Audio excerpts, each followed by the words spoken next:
The gist of topic 2, which is on cultures, diversities and global engagement, dia punya ideas tu ialah bagaimana kita berkomunikasi mewakili organisasi with people not from our place, not from our localities, not from our state, not from our countries. So surely the first challenge is on the cultures. Cultures ni budaya yang berbeza. So how you can overcome the issues on cultures.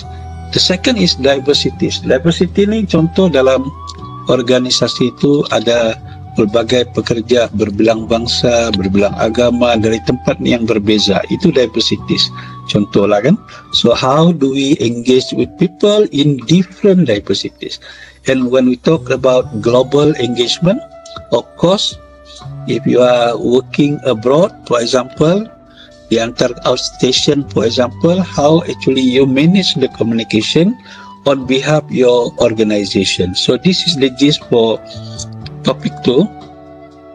So there are 6 main ideas here. Ada 6 ya. Saya ingin highlight. Pertama ialah apa itu culture and what is co-cultures. And then second is race, ethnicity and nationality. Ini lebih kepada diversities. Socio-economic status pun diversities. Sex, gender and sexuality is diversities. Religion diversities. And finally generational identities. Maksudnya saya generasi X.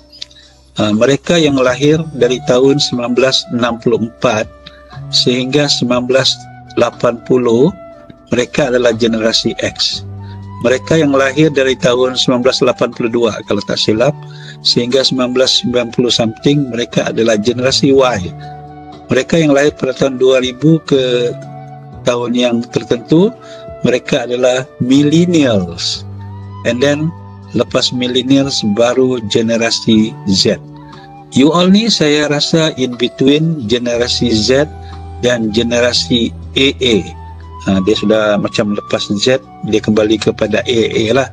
AA itu ada orang sebut Alpha. Saya kurang pasti what is the name of the new generation. What is your?